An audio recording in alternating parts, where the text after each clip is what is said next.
안녕하세요. 여기는 심야낭독회 별밤 산책. 저는 여러분의 별밤 산책지기 임예은입니다. 여러분, 오늘은 지난 시간 예고해드린 대로 특별한 순서가 기다리고 있는데요. 바로 오늘 소개해드릴 책의 작가님이 이 자리에 와 계십니다.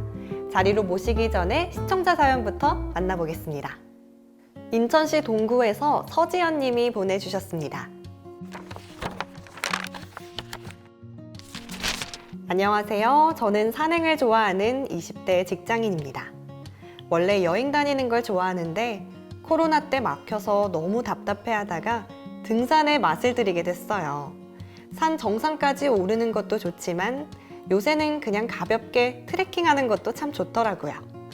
이왕 다니는 거 주말마다 계획을 정해서 가고 싶은데 트레킹 관련 정보를 얻을 수 있는 그런 책 있을까요? 네, 서지연님 사연 감사합니다. 지연님과 같이 이 트레킹의 매력에 빠진 모든 분들을 위해 이분을 모셨습니다. 둘레둘레 트레킹의 저자 김영수 작가님입니다. 오늘 소개해드린 책 둘레둘레 트레킹의 김영수 작가님 모시고 인터뷰 나눠보도록 하겠습니다. 작가님 안녕하세요. 안녕하세요. 네, 오늘 귀한 시간 내주셔서 감사드립니다. 우리 별밤 산책 시청자분들께 인사 부탁드립니다. 안녕하세요. 별밤 산책 시청자 여러분들. 저는 여행 크리에이터 겸 여행 작가로 활동하고 있는 김영수입니다. 반갑습니다. 네, 작가님께서는 직장을 다니셨다가 지금은 여행 크리에이터로 활동을 하고 계신데요. 올리시는 영상이 좀 많은 분들께 사랑을 받는 이유는 어떤 거라고 생각하시나요? 저는 특별히 제가 아주 재미있는 캐릭터도 아니고 그리고 또 약간 나이도 있고 한데 제가 실제로 태백산 설경인 주목사진을 보고서 태백산을 찾아가면서 산행과 여행을 시작하게 되었거든요. 네. 그런데 사진 한 장을 보고서 그곳을 찾아가려면 제가 살고 있는 집에서 그 여행지까지는 어떻게 찾아가야 되는지, 그리고 여행지에서는 또 어떻게 동선을 짜야 되는지, 여행지 내에서 어떤 코스로 돌아야지만 가장 알차게 보낼 수 있는지 이런 것들이 상당히 궁금해 했었거든요. 네. 저는 이 부분을 구독자분들에게 좀 더 제 관점에서 알기 쉽게 전달해 드리려고 노력을 했어요. 아마도 이 부분이 구독자 여러분들이라든가 독자 여러분 그리고 시청자 여러분들에게 다가가지 않았나 생각을 합니다. 네. 직접 여행을 계획하시는 분들이 알고 싶어하는 그런 세세한 내용들까지 알려주시다 보니까 구독자분들께 더 많은 사랑을 받지 않았나 싶습니다.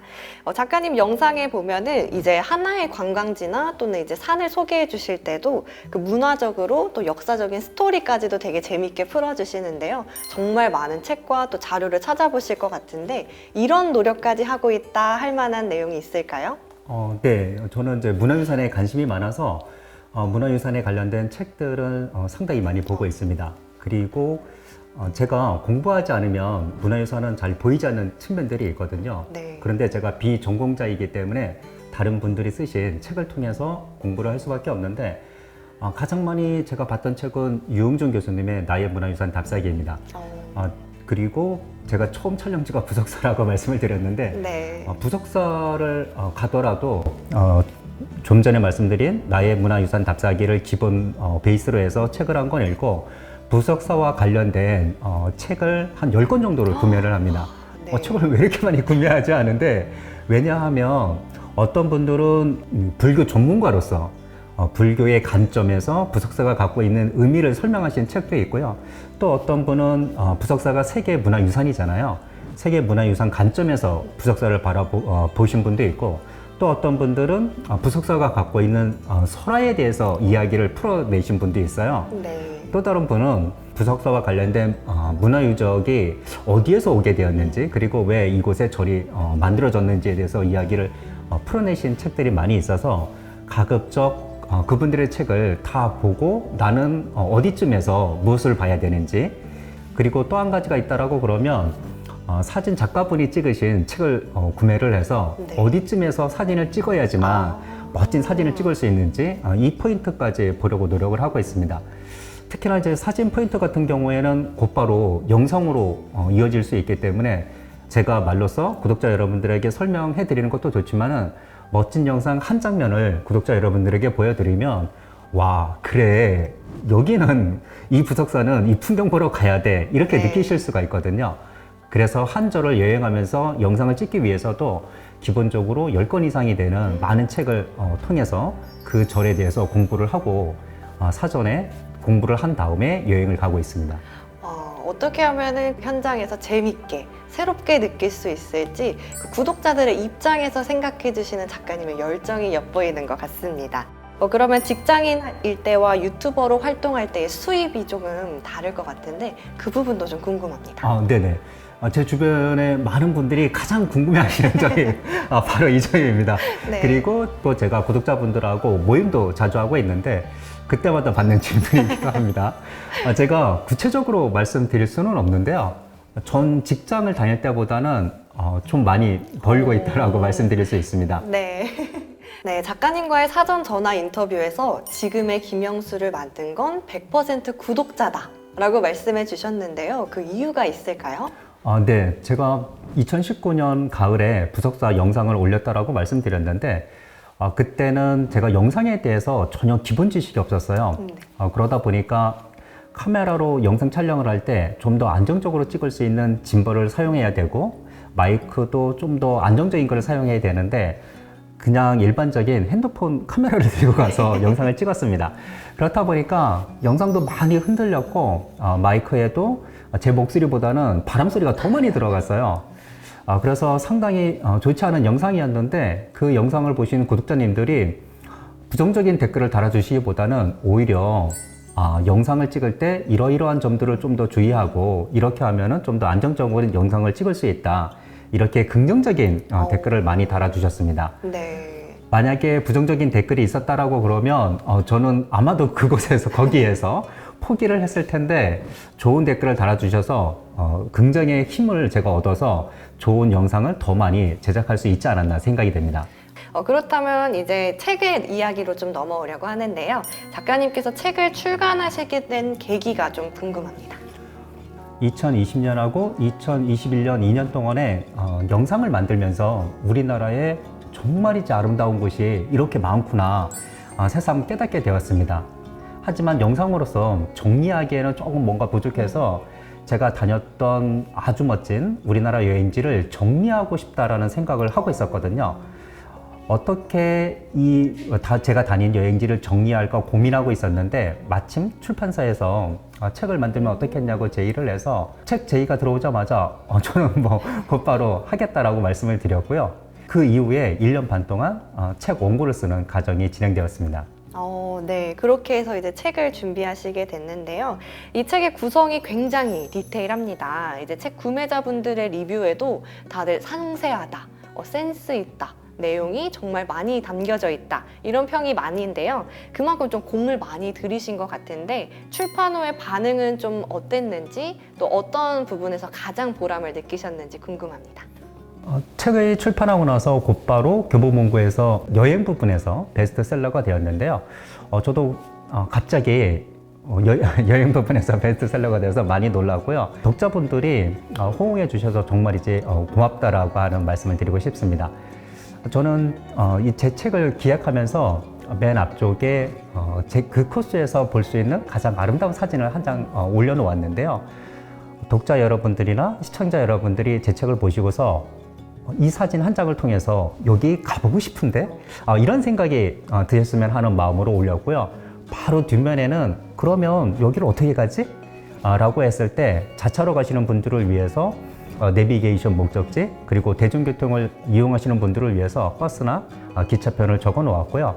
그 다음에 코스를 걸을 때는 어떻게 걸어야지? 라고 생각이 드실 텐데 그 점을 위해서 지도에 상당히 많이 공을 들였습니다. 그리고 지도에 대략적인 코스만이 아니라 거리 그리고 오르막과 내리막을 표한 경도 표시도 했는데요. 이 부분은 상당히 저로서는 심혈을 갖고 제작을 했는데요. 우리가 보통 평지를 걷는데 1km를 걷는데 15분 정도 걸리거든요. 하지만 산행에서 오르막이나 내리막에서는 걷는 시간이 달라집니다. 단순히 거리만 측정해서 산행 시간을 측정해 버리면은 혹시라도 나중에 오류가 생길 수 있는데 제 산행 지도 코스를 보시면은 오르막과 내리막이 표시되어 있어서 이 지점에서는 오르막이라서 시간이 좀 더 많이 걸릴 것 같고 이 지점에서는 내리막이라서 좀 더 빨리 갈 수 있겠구나 이렇게 예측하실 수가 있습니다. 네, 이 점을 많이 생각을 해서 지도 제작을 했는데 오히려 이 지도에 많은 분들이 호응을 해주시고 잘 만들었다 이렇게 해주셔서 감사하다는 말씀을 드리고요. 그리고 책 내용의 서술하는 부분에 있어서는 가급적 코스를 걸으면서 바라볼 수 있는 풍경들 위주로 서술하려고 많이 노력을 했습니다. 코스를 벗어난 지점에 있는 것들은 가급적 서술을 하지 않았는데요. 그렇게 함으로 인해서 하나의 일관성을 갖고 코스를 처음부터 끝까지 완주할 수 있게끔 책을 서술했는데 책을 읽으신 독자 여러분들이 책을 통해서 여행지까지 갈 수 있는 방법, 그리고 책의 글을 통해서 그곳에서 무엇을 볼 수 있는지 사전에 알 수 있어서 너무 좋았다라고 하는 글들을 많이 보았는데 그 점이 저는 가장 제 가슴에 와닿습니다. 네, 작가님 책 한 권만 들고 가면 바로 산행을 할 수 있을 것 같은데요. 책을 이제 준비하시면서도 또 많이 다시 다녀와 보셨을 것 같은데요. 얼마나 다녀오셨나요? 제 책에 보면은 계절별 추천 시기가 있습니다. 네. 그래서 가장 좋은 계절을 제가 추천해 드리고 있는데 책 제의를 받기 전에 다녀온 코스라도 그 전에 다녀온 곳이 가을이라고 그러면 이번에는 봄에 그리고 또 여름에 방문을 했습니다. 그 이유는 계절별 추천지를 제가 소개해 드려야 되는데 제 느낌만으로 소개해 드릴 수는 없고 제가 직접 가서 느낀 감정들을 그대로 독자분들에게 전달해 드리고 싶어서 계절별로 방문을 했습니다. 그러다 보니까 같은 장소라도 서너 번 방문을 했었습니다. 굉장히 많이 돌아다녔다라고 생각을 합니다. 1년 반 동안에요. 네. 네. 책을 위해서 다시 한 번 더 방문해 보시면서 정말 좋은 계절을 찾아주신 것 같은데요. 네, 그러면은 전국을 정말 많이 다니셨을 것 같은데요. 얼마나 다니셨을까요? 마침 제가 작년 3월 달에 차량을 새로 구매를 했어요. 네. 그런데 현재까지 오늘 누적 키로 수를 보니까 13만 킬로미터입니다. 1년 조금 지났는데 13만 킬로미터를 탔고 제가 한 달에 하이패스 요금을 낼 때 보면은 거의 40만 원에서 50만 원 정도를 내거든요. 네. 요거는 좀 전에도 말씀드렸듯이 제가 체계실을 코스들을 재방문하면서 한 번이 아니라 여러 번 방문하면서 네, 했던 기록들이 지금 가장 기억에 남아 있습니다. 와, 책에 대한 작가님의 열정이 정말 대단함을 다시 한번 느끼게 되는 것 같습니다. 네, 그 중에서 좀 가장 많이 가보신 곳은 어딘지, 또 공통적으로 어떤 부분에서 좀 평온함과 감동이 있으셨는지 궁금합니다. 가장 많이 가본 산은 설악산하고 지리산입니다. 아마도 등산 코스가 많다 보니까 자주 가지 않았나 생각이 되고요. 설악산하고 지리산은 제가 한 100회 정도는 갔을 것 같아요. 네. 그런데 설악산 대청봉하고 지리산 천왕봉 정상에서 사진을 찍은 거는 한 3번에서 4번 정도 되나? 나머지는 다른 코스들이 워낙 많다 보니까 한 코스 한 코스를 계절별로 찾아다녔거든요. 네. 그러다 보니까 이곳을 가장 많이 갔었고 우리나라 산이 이제 외국의 산과 비교했을 때 거대하지는 않은 것 같아요. 다른 나라 산들은 우리나라 산보다 거대한 산들이 정말 많은데 하지만 대신에 깊으면서도 그윽한 풍경을 보여주는 것이 우리나라 산이지 않나 생각이 됩니다. 웅장하고 장엄하지는 않은데 산봉우리들이 연이어서 계속해서 펼쳐져요. 아름다운 산 그림회를 바라볼 수 있는데 이 산 그림회가 만들어내는 그윽함 그리고 깊이감은 우리나라에서만 볼 수 있는 풍경이지 않을까 저는 생각을 하고 있습니다. 저는 이 부분에 매료되어서 우리나라 산을 찾고 있고요. 직장을 다닐 때도 그렇고 여행 작가로 활동하고 있는 지금도 우리나라 산에 올라가면은 제가 그동안 받았던 스트레스 등이 다 날아가면서 마음이 고요하고 평온해지거든요. 아마도 이 점 때문에 우리나라 산을 계속해서 찾지 않나 생각이 됩니다. 네, 갑자기 또 등산이 가고 싶어지는 말씀을 해주셨는데요.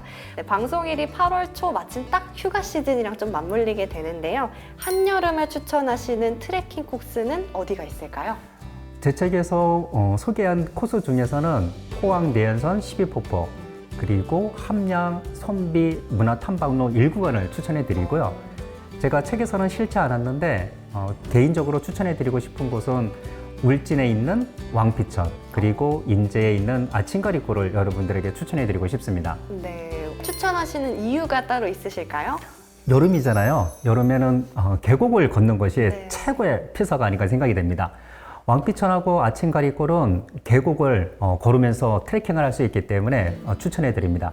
특히나 아침가리골 같은 경우에는 계곡도 계곡이지만은 핸드폰이 터지지 않는 구간도 있거든요. 정말로 오지 중에 오지를 걷는 기분이 있기 때문에 꼭 한번 여름에 가보시기를 권해드립니다. 세상과 단절돼서 자연에 오롯이 집중할 수 있는 그런 또 스팟이 있군요. 그러면은 이제 작가님께서는 트레킹과 등산을 이제 많이 하시는데 그때 좀 가장 중요하게 여기시는 장비가 있을까요? 저는 등산하고 스틱을 굉장히 중요시 여깁니다. 네. 요즘 100세 시대잖아요. 네. 저희가 100살 때까지 열심히 걷기 여행을 즐기기 위해서는 무릎 관절이 저는 중요하다고 생각을 하고요.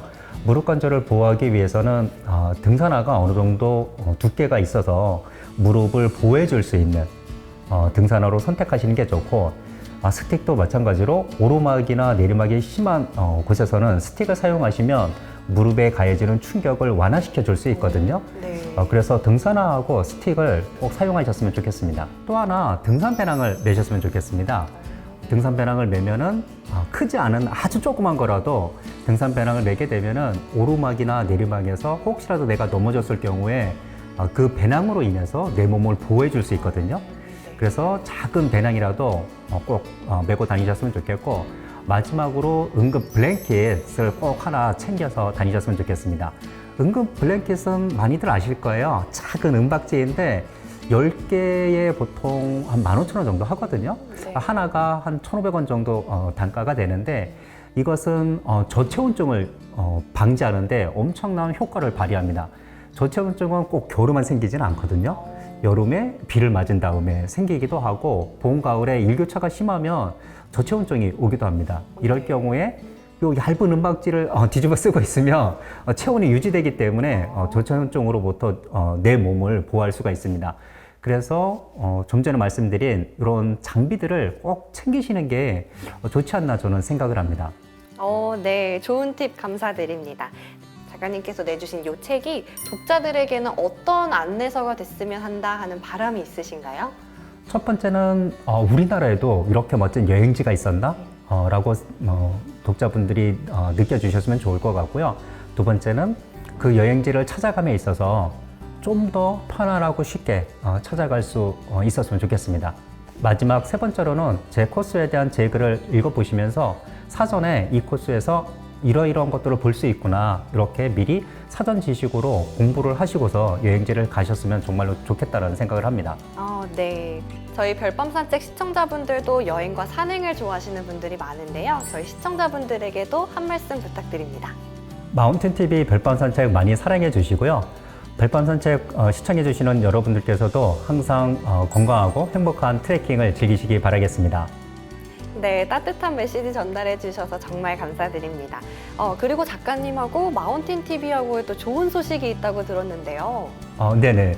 매주 토요일 오전 10시 반에 김영수의 둘레둘레 트레킹이 마운틴TV에서 방송됩니다. 1회차가 8월 12일 토요일 10시 반에 방송되니까요. 많은 시청 부탁드리겠습니다.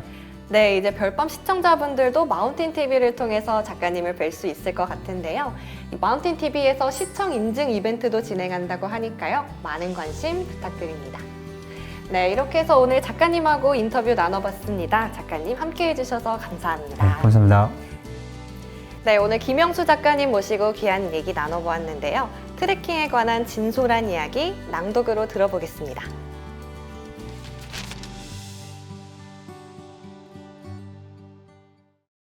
둘레둘레 트레킹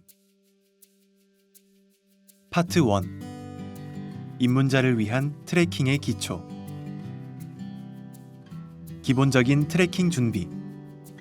산을 오르는 일도 많아 등산과 헷갈릴 수 있지만, 등산이 고지대의 정상 정복에 목적을 둔다면 트레킹은 길을 걸으며 만나는 멋진 풍경에 집중한다. 걷는 행위를 통해 산의 풍광을 즐기고 역사와 문화 유적지를 찾아보고 멋들어진 장소 앞에서 인증사진을 찍고 기분 전환할 겸 가볍게 둘레길을 산책하고 계절별로 아름다운 꽃여행지를 걷는 등 전국에 수없이 분포된 길을 걷는 것이 트레킹의 범주에 든다. 체력에 맞는 코스 찾기. 자신의 체력에 맞는 트레킹 코스를 즐기면 상쾌한 기분과 걷는 재미를 동시에 느낄 수 있지만 체력을 넘어선 무리한 트레킹은 각종 근육통을 유발한다. 이 책에서는 트레킹 코스를 4단계로 구분한다. 아래의 난이도를 참고하여 자신의 체력에 맞는 트레킹 코스를 선정하자. 처음 트레킹을 시작하거나 체력이 약한 편이라면 난이도 1, 2단계 중에서 소요 시간이 짧은 것을 추천한다. 트레킹을 꾸준히 다녔다면 4단계까지 충분히 즐길 수 있다. 트레킹 목적과 일정 정하기. 트레킹은 정상 등정을 목적으로 하지 않는다. 아름다운 자연을 거닐며 힐링하기 위해서나 산사나 암자의 고즈넉함을 찾아 떠날 수도 있다. 계절의 아름다움을 만나는 것이 목적이 될 수도 있고 SNS에 올라온 사진 한 장에 반해 떠날 수도 있다. 체력에 맞는 코스 중 목적에 맞는 장소를 선택하고 일정을 계획하면 트레킹의 만족도는 더욱 올라갈 것이다. 이 책에서 추천하는 월별, 계절별, 테마별 코스를 참고하자. 트레킹 장소를 결정했다면 다음으로는 아래의 사항들을 체크해 일정을 짜면 된다. 1. 트레킹 장소가 현재 탐방 가능한지, 예약해야 방문할 수 있는 곳인지 확인한다. 이 책에 소개된 코스 중 양양의 흘림골과 제천 구단봉 옥순봉 구간은 사전 예약이 필요하다. 2. 배를 이용해 섬으로 트레킹을 가야 하는 경우 가보고 싶은 섬 사이트에서 여객선을 예약한다. 섬을 오가는 전기항로 대부분을 이곳에서 예약할 수 있다. 이 책에 소개된 코스 중 신안의 비금도가 배편 이동이 필요하다. 3. 버스나 기차 이용 시 예매를 해야 한다. 특히 트레킹 장소까지 대중교통으로 이동하는 경우 첫 차와 막차 시간, 배차 간격까지 고려해야 한다. 4. 1박 이상 머무를 예정이라면 숙박시설도 사전에 예약하는 것이 좋다. 트레킹과 더불어 해당 지역을 느긋하게 여행할 기회다. 5. 늦가을이나 겨울에는 해가 빨리 져서 오후 5시 정도면 어두워진다. 일정을 세울 때 오후 5시에는 트레킹을 끝낼 수 있도록 시간을 고려해야 한다. 날씨와 물때 확인하기. 날씨에 따라 트레킹 시 필요한 장비나 옷차림이 달라지기 때문에 날씨 확인은 필수다. 강한 눈이나 비가 예보된 경우에는 계획을 미루는 것이 좋다. 평지 트레킹은 날씨가 해당 장소의 일기예보와 거의 일치하나 산 트레킹은 고도 변화에 따라 날씨가 달라질 수 있다. 해안가 트레킹은 물때를 확인해야 한다. 썰물때에만 걸을 수 있는 구간이 간혹 있기 때문이다. 간조 시간을 기준으로 전후 2시간에서 2시간 30분 안쪽으로 해당 구간을 걸을 수 있다. 예를 들어 트레킹 장소의 간조 시간이 오후 3시 30분이면 오후 1시에서 1시 30분부터 오후 5시 30분에서 6시 사이에 걸어야 한다. 걷기 이외의 재미 찾기. 이 책에서 소개하는 트레킹 코스 중 몇 군데에는 스탬프를 찍는 곳이 있다. 가장 대표적인 곳이 제주 올레 7코스다. 27코스에 437km를 완주한 사람에게는 제주올레 측에서 제주올레 완주 증서와 제주올레 홈페이지 명예의 전당에 사진과 완주 소감을 싣는다. 제주올레길 외에도 서울 둘레길, 경기 둘레길, 해파랑길, 남파랑길, 서해랑길, DMZ 평화의 길 등을 완주하면 제주올레처럼 완주 증서를 준다. 위에 소개한 장거리 코스 외에도 울주군에서 시행하고 있는 영남 알프스 천고지 8봉우리 완등 행사처럼 비교적 짧은 코스에서도 인증서 이벤트가 있다. 걷기뿐만 아니라 인증서 이벤트에도 참여할 수 있으니 사전에 어떤 이벤트가 있는지 확인해보자. 트레킹 전후로 가볼 만한 주변의 여행지나 맛집을 찾아 즐기면 풍성한 여행이 완성되니 트레킹을 떠나기 전에 미리 찾아보자. 이 책에서도 코스별 주변 여행지와 맛집을 소개하고 있어 일정을 세울 때 참고하면 좋다. 도심을 병풍처럼 둘러싼 수려한 산세 감상. 서울 관악산 연주대 사당 능선. 이동거리 9km. 소요시간 4시간 30분. 추천시기 봄보다 가을. 관악산은 다양한 산행 루트만큼이나 능선 곳곳에서 서울을 병풍처럼 둘러싼 산세를 파노라마 뷰로 볼 수 있다. 이 중 최고의 전망 코스를 꼽자면 사당 능선이다. 사당 능선에 오르면 북한산과 도봉산 자락의 바위 능선이 서울 도심을 에워싼 풍경이 한 폭의 그림처럼 눈에 담긴다. 비교적 거리가 짧고 오르기 쉬운 과천향교에서 연주대로 오르면 사당 능선 암릉을 여유롭게 걸으며 시원한 산세를 전망할 수 있다. 코스의 들머리인 과천향교를 지나 상가가 모여있는 골목을 통과하면 오른쪽으로 연주대로 올라가는 돌계단이 나타난다. 본격적인 산행의 시작이다. 탐방로는 위험한 구간의 데크 계단을, 위험하지 않은 구간에 자연 지형을 그대로 활용한 돌계단을 만들어 안전하게 걸을 수 있다. 연주암까지 0.45km 남은 지점부터 오르막의 경사가 조금씩 심해진다. 막판 극도의 경사 구간인 데크 계단을 오르면 연주암이다. 연주암부터 연주대까지는 가파른 계단길이다. 중간에 쉼터 겸 연주대를 바라볼 수 있는 전망대가 있다. 관악산을 대표하는 연주대의 풍경은 이곳 전망대에서 바라보아야 제격이다. 연주대는 10여 개의 바위 기둥이 모여 하나의 깎아지른 절벽을 이루는데 그 끝에 자리한 응진전은 보기만 해도 아찔하다. 관악산 정상인 연주대에는 정상석과 인증사진을 찍기 위해 긴 줄이 늘어선다. 줄을 피해 정상석 뒤 커다란 바위지대를 넘어서면 바위지대에 가려 보이지 않던 놀라운 풍경이 펼쳐진다. 앞쪽으로 우뚝 솟은 바위 봉우리가 지그재그로 뻗어나가고 뒤로는 롯데월드 타워를 비롯해 서울 도심의 아파트 숲이 빼곡하게 들어서 있다. 그 뒤로 산자락이 서울 도심을 병풍처럼 감싼다. 지그재그로 뻗어나간 바위 능선이 바로 사당 능선으로 관악산 코스 중에서 전망 좋기로 으뜸이다. 연주대에서 바로 앞쪽에 보이는 바위 봉우리로 이동할 때는 데크 계단을 벗어나 바위 지대를 올라야 한다. 안전시설이 따로 없어 조심해야 하는 사당 능선에서 제일 위험한 구간이다.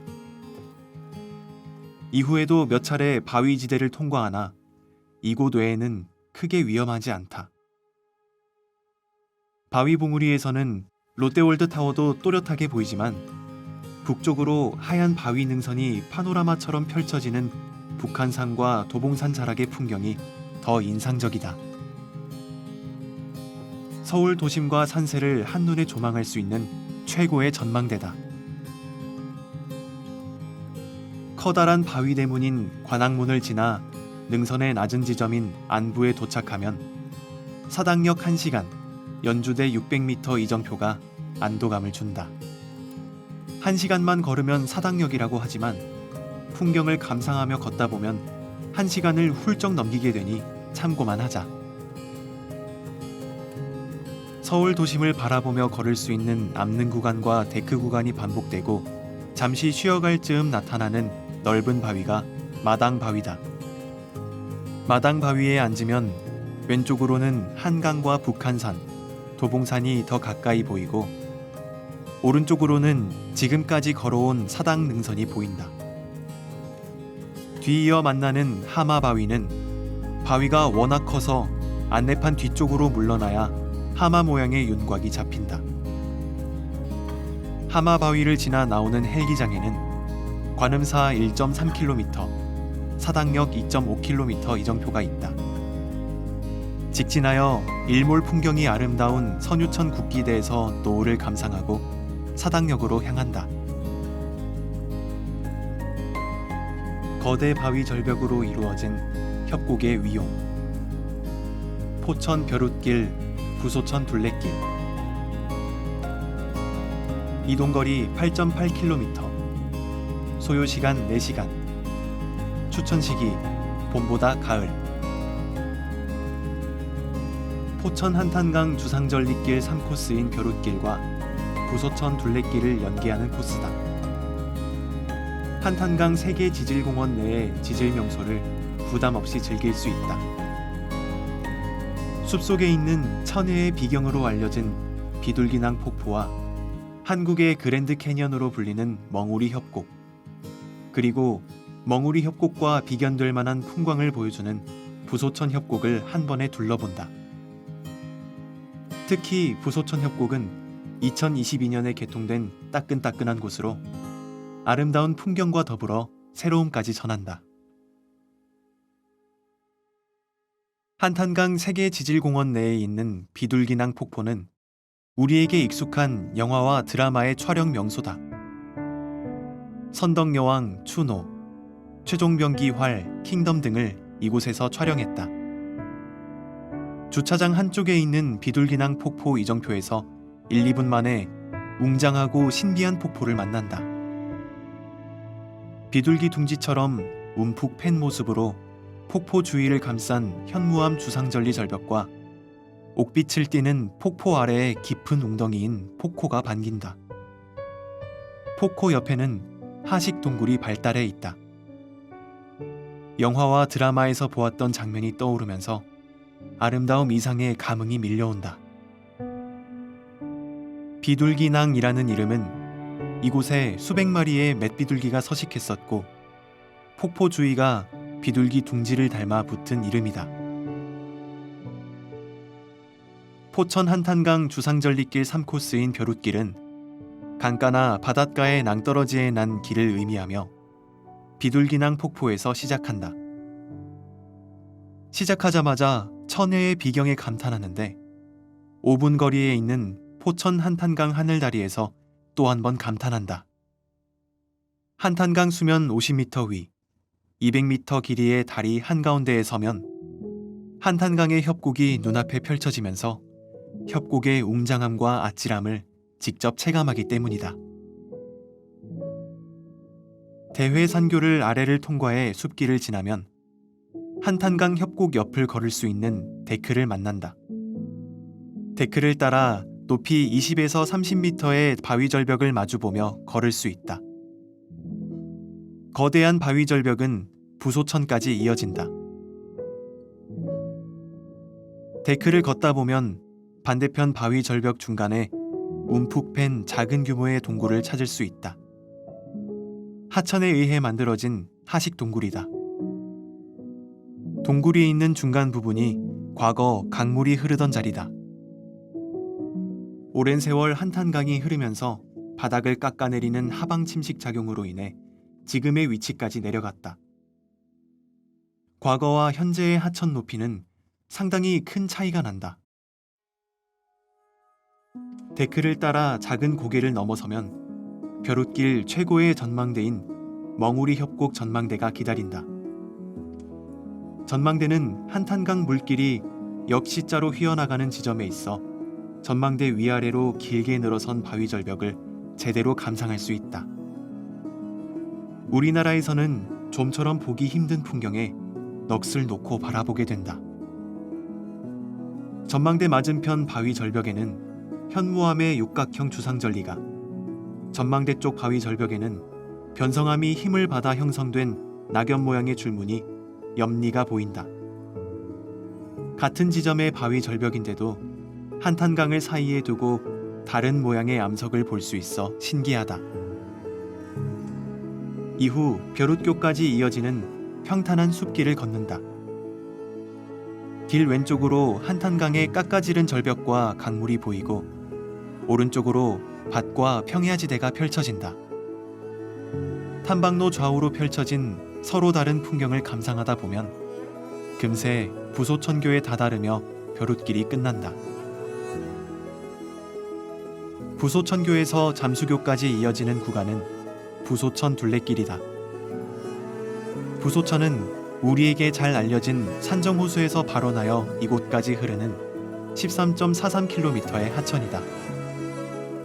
평범하기 그지없는 하천이지만 가마소부터 부소천교까지 이어지는 2km의 구간은 멍우리 협곡과 대등할 정도로 웅장한 20에서 30m의 바위 절벽이 그 모습을 뽐낸다. 부소천 둘레길은 부소천 협곡 옆으로 군부대가 자리해 출입이 통제되었었다. 2022년 3월 28일 군부대의 협조로 개통되었으나 둘레길을 걸을 때 주의사항이 있다. 군부대 쪽으로 사진이나 영상을 찍으면 안 되고 아침 9시부터 저녁 5시까지만 출입할 수 있다. 부소천 둘레길을 계획할 때 통과 시간을 염두에 두고 시간 조절을 해야 한다. 둘레길 중간 지점에 있는 전망대에서는 수직에 가까운 협곡의 절벽과 절벽 밑에 발달한 하식 동굴을 볼 수 있다. 가을철이면 단풍으로 물들어 환상적인 계곡미를 자랑한다. 잠수교를 건너면서 부소천 둘레길은 끝난다. 들머리로 돌아갈 때는 운천 시외버스 터미널 앞 영북 면사무소 정류장에서 53번 버스에 승차해 유네스코 세계지질공원 비둘기낭에서 하차한다. 택시를 이용하는 경우 잠수교 근처에 이마트 24 앞에서 부르는 것이 편하다. 아찔한 잔도 위에서 보는 신비로운 주상절리. 철원 한탄강 주상절리길. 이동거리 3.6km. 소요시간 1시간 30분. 추천시기 여름보다 봄, 봄보다 가을. 드르니 매표소에서 순담 매표소까지의 협곡 구간에는 우리나라 최고의 잔도가 있다. V자 협곡에 들어서는 순간 수직 절벽과 절벽 허공에 아찔하게 매달린 잔도의 모습을 확인할 수 있다. 30m 높이로 길게 늘어선 동주 황벽은 현무암 주상절리로 이루어진 수직 절벽이다. 주상절리길 세 곳의 전망대에서는 수려한 계곡과 양쪽으로 늘어선 협곡을 감상할 수 있어 지루할 틈이 없다. 곳곳에 쉼터마다 이야기와 볼거리가 있어 이를 찾아보는 재미로 가득하다. 철원 한탄강 드르니 매표소 순담 매표소 구간은 현무암과 화강암으로 이루어진 협곡이다. 수직 절벽과 주상절리, 기이한 바위가 가득한 계곡으로 그동안 접근이 쉽지 않았다. 이곳에 2021년 11월 19일 수직 절벽을 따라 허공을 가로지르는 잔도가 생겼다. 철원군에서 총 연장 3.6km, 폭 1.5m의 잔도인 철원 한탄강 주상절리길을 놓은 것이다. 게다가 이 구간은 양방향 진행이 가능하다. 고도차가 거의 없는 잔도로 어느 곳에서 먼저 시작해도 상관없지만 드르니 매표소가 주차장이 넓어 주차 걱정이 덜하므로 이곳에서 트레킹을 시작한다. 드르니 매표소를 통과하자마자 쉼터 겸 전망대인 드르니 쉼터가 나온다. 드르니는 들르다라는 뜻의 순우리말이다. 후삼국 시대 철원에 태봉국을 세웠던 궁예가 918년 왕건의 반란으로 쫓길 당시 들렀던 곳이라 붙은 이름이다. 한탄강 건너편에 깎아지른 절벽지대를 보며 걷다 철원군의 상징인 학을 형상화한 드르니 스카이 전망대에 도착한다. 전망대에서 한탄강 건너편을 바라보면 특이하게도 왼쪽에는 현무암 수직절벽이, 오른쪽에는 화강암 바위지대가 보인다. 현무암과 화강암을 동시에 볼 수 있는 독특한 지질구조다. 1억여 년 전 화강암 지대였던 이곳을 현무암 용암이 덮었고 강물이 흐르면서 하천 바닥을 깊게 깎아 협곡이 형성되었다. 강물로 인해 현무암이 침식되자 그 기저에 있던 화강암이 모습을 드러내며 지금과 같은 풍경을 볼 수 있게 되었다. 화강암과 현무암이 어우러진 협곡 풍경은 걷는 내내 지루할 틈이 없다. 수시로 휴대폰을 꺼내 사진을 찍다 보면 동주 황벽 전망 쉼터에 도착한다. 쉼터 앞 높이 30m에 이르는 현무암 수직 절벽의 이름이 동주 황벽이다. 철원의 옛 이름 동주와 황토색을 띠는 절벽의 모습에서 붙은 이름이다. 거대한 성벽같이 좌우로 길게 늘어선 절벽 중간중간에는 검은색 띠와 지름 3-4m 정도의 동굴 같은 구멍이 보인다. 동주 황벽 벽면에는 단풍나무가 자리해 가을철 단풍 풍경이 아름답다. 동주 황벽 전망 쉼터를 뒤로 하고 마치 허공을 걷는 기분이 드는 잔도를 따라 철원 한탄강 스카이 전망대로 발걸음을 옮긴다.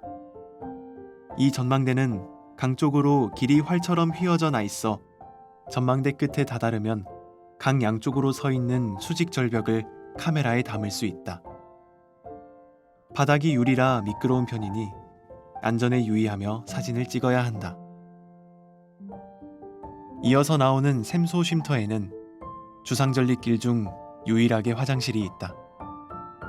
쉼터에서 휴식을 취한 뒤 순담 계곡 방향으로 이동한다. 높이 솟은 기암 단해에 잔도가 아찔하게 걸려 있다. 아슬아슬한 잔도를 따라 커다란 바위 절벽을 통과하면 V자 협곡 사이로 거세게 흐르는 한탄강의 물살 소리가 우렁차게 들려온다. 한탄강의 한에는 중국 한족, 한나라 외에도 은하수라는 뜻이 있다. 탄은 강이나 바다에서 바닥이 얕거나 폭이 좁아 물살이 빠르게 흐르는 여울을 말한다. 즉 한탄강은 은하수처럼 넓고 큰 여울이 흐르는 강을 뜻한다.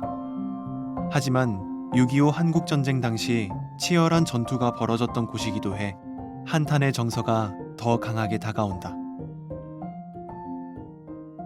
높고 길게 늘어선 수직 절벽에 매달린 아찔한 잔도를 걷다 보면 금세 순담 스카이 전망대에 도착한다. 수직 절벽에 철제 로프를 매달아 도넛 모양의 전망대를 설치했다.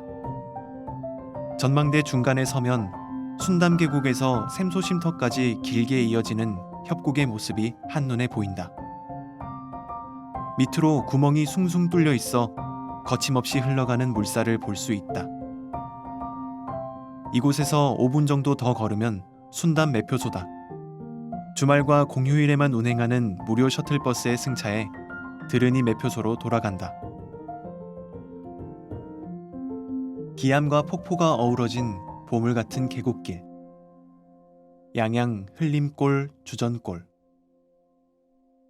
이동거리 6.5km. 소요시간 3시간 30분. 추천시기 봄보다 가을. 주전골과 2022년 9월 재개방된 흘림골은 남설악 최고의 단풍 코스다.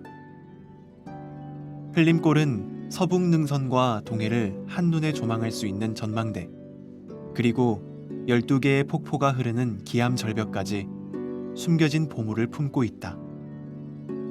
주전골은 계곡 좌우로 자리한 기암들과 용소폭포, 그 주변의 풍경까지 길 위의 모든 풍경이 아름답기 그지없다. 흘림골 주전골은 다른 설악산 코스에 비해 시간은 짧지만 설악산의 바위 절경과 계곡미를 제대로 맛볼 수 있는 핵심 구간이다.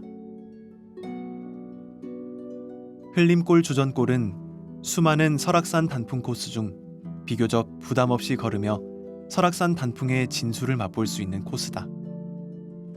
흘림골 탐방지원센터에서 등선대까지만 오르면 그 다음부터는 내리막을 따라 단풍 구경을 할 수 있다. 숲이 짙고 깊어서 늘 안개가 끼고 날씨가 흐려 붙은 이름인 흘림골답게 탐방로로 들어서자 원시림 그대로의 짙은 숲이 반긴다. 10여 분을 오르자 오른쪽으로 칠형제봉의 거대한 바위 봉우리가 보이기 시작한다. 설악산에 들어왔음을 실감한다. 20m 높이의 여신폭포는 탐방로에서 폭포의 전체적인 윤곽을 담을 수 없어 아쉽다. 여신폭포부터 등선대로 향하는 삼거리까지는 매우 심한 급경사다. 급경사다 보니 서너 걸음마다 잠시 쉬기를 반복한다. 삼거리에 도착하면 곧바로 등선대로 향하자. 중간에 비좁은 길이 서너 곳 있어 정체되기도 하므로 서둘러 가는 것이 좋다. 등선대는 산중에 우뚝 솟은 바위 봉우리다. 이 봉우리 위에 서면 사방팔방이 탁 트인 360도 파노라마 뷰를 볼 수 있다. 특히나 서북쪽 풍경이 압권이다. 전망대 아래로는 바위 봉우리인 칠형제봉이 뾰족뾰족하게 서 있고 그 뒤로 44번 국도가 꼬불꼬불하게 한계령 휴게소까지 이어진다. 휴게소 뒤로 귀때기 청봉과 안산 등 설악산 서북 능선이 웅장하게 펼쳐진다. 등선대부터 등선폭포까지 이어지는 구간은 내리막이다. 일부 구간에는 바위에 바짝 붙어 지나야 하는데 낙석 사고를 예방하기 위해 탐방로 위로 철조망을 설치했다. 낙석 위험 구간을 내려오면 높이 30m에 이르는 등선폭포가 반긴다. 수량이 없어 폭포의 위용을 드러내지 못할 때가 있어 아쉽다. 주전폭포를 지나 고개를 넘으면 12폭포가 기다린다. 12폭포는 12개의 폭포가 이어진 곳인데 상단 10개의 작은 폭포는 탐방로를 벗어나 잘 보이지 않는다. 하단 2개의 폭포 주위는 우뚝 솟은 기암바위가 삼면을 감싸고 있어 거대한 바위 웅덩이 안에 들어와 있는 기분이 든다. 용소 삼거리에 도착하면 흘림골 탐방은 끝난다. 용소 삼거리부터 주차장이 있는 설악산 국립공원 오색지구까지는 2.7km로 용소 폭포 코스의 일부이자 주전골로 불린다. 용소 폭포 코스는 예약 없이 탐방할 수 있다. 용소 삼거리 지척에 용소 폭포가 있다. 맑고 하얀 폭포수가 붉은 안반위를 흘러 커다란 웅덩이로 떨어지는 모습이 장관이다. 웅덩이에는 옥색 물빛이 가득하다. 용소 폭포를 조망하는 무지개 다리 인근에는 시루떡을 층층이 쌓아 올린 듯한 바위가 있다. 동전을 차곡차곡 쌓은 것처럼 보여 주전 바위로도 불린다. 이 계곡이 주전골로 불리는 첫 번째 이유이기도 하다. 옛날 주전골 동굴에서 10여 명의 도둑무리가 위조 엽전을 만들었다 하여 주전골이라는 설도 있다. 용소 삼거리로 되돌아와 오색 공영주차장 쪽으로 하산한다. 이곳에서 200에서 250m 정도 걷다 다리를 건너면 넓은 바위를 만난다.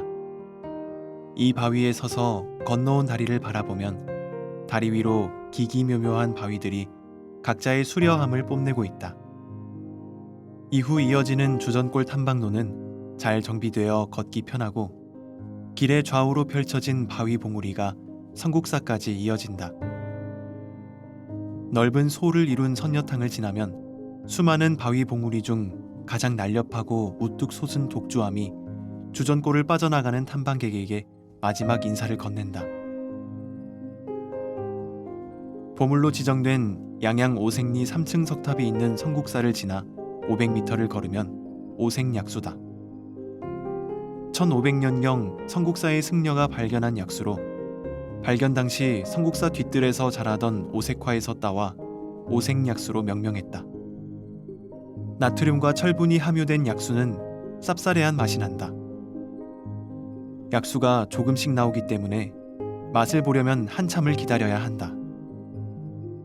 오랜 기다림 끝에 오색약수를 맛보고 공영주차장으로 돌아간다.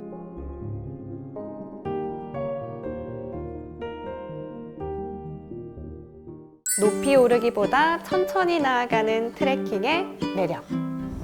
우리나라에 이렇게 좋은 장소들이 숨어 있었는지는 몰랐네요. 이번 주말은 걷기 여행 어떠세요? 그럼 저는 다음 시간에도 좋은 책으로 찾아뵙겠습니다. 좋은 밤, 별밤 되세요.